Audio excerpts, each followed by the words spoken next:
Adolescent girls and young women in Africa continue to be disproportionately affected by the AIDS epidemic.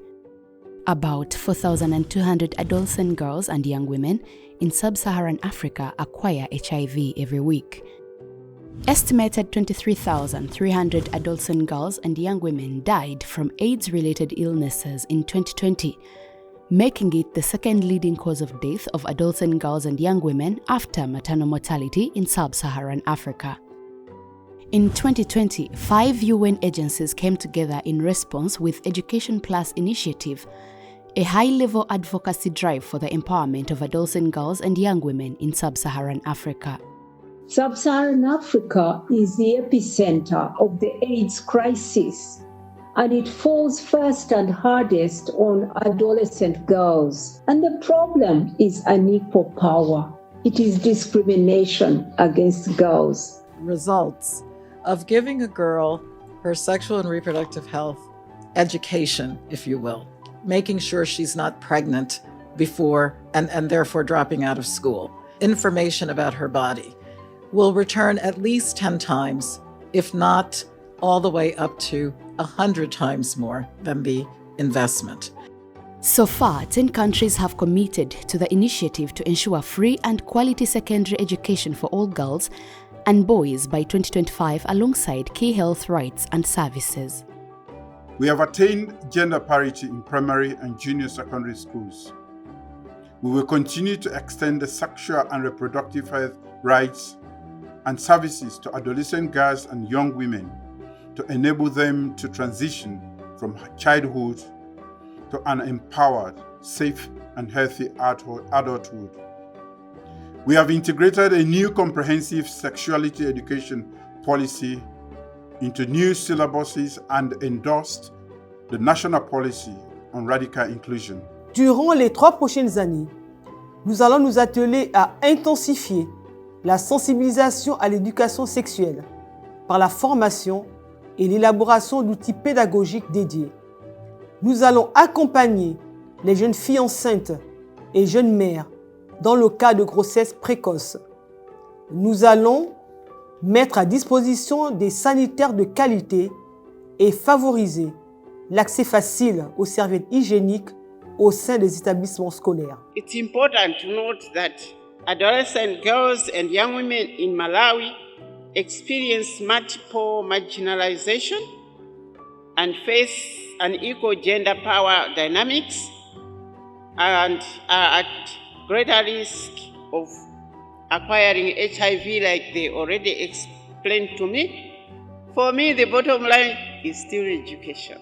Gender equality is not about making women stronger. Women are already strong. It is about changing the way society perceives that strength. Secondly, expanding educational opportunities for girls isn't charity. It is smart investment for a stronger economy and a better future. The Education Plus initiative rides on the commitment of our government to demonstrate that if we keep girls in school, the longer they stay, the more likely that their risk of HIV infection would be significantly reduced. It is now my pleasure to launch the Uganda Chapter for Education Plus initiative and to wish you Godspeed in its implementation. We are 8 years to our goal of ending AIDS as a public health threat, 8.5 years before what we all collectively agreed that by 2030 we would see the end of AIDS.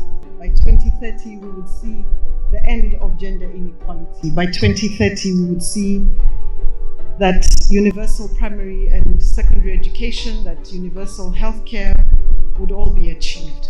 We should endeavor to continue to provide second chance programs within the education system to bring back girls who get pregnant to ensure that they get the opportunity to complete their education. This is really an important initiative when it comes to us, because we are leaders. We need to be empowered to finish our education, because education is the key for everything that we want in this life. And empowering girls is really important. There are so many people out there, so many young girls out there who can't discuss things about social and reproductive health with their parents, especially with their fathers. But thankfully for me, I am very grateful that I can actually have that type of conversation with my father without thinking about anything. I have no restrictions whatsoever. I can freely talk about it with my father. And I think it's really important that we have more of these in our societies and also encourage intergenerational conversations between the older people and us, the youths. We find it so difficult as young people to access sexual information in our families and in schools as well, in the Gambian settings. And it is very, very burning, and it is important that we look into these things, that young people to be exposed into health information so that they will know how to guard themselves and safeguard their interests whenever they are victims of such. It is very important that boys are being taught. It should be put to them that when a girl is going through menstruation, it is a time, they need support. Young women's participation in decision-making from home to communities and all public spheres is crucial. Young women in Malawi like myself face so many challenges that arise from feminization of poverty and gender discrimination.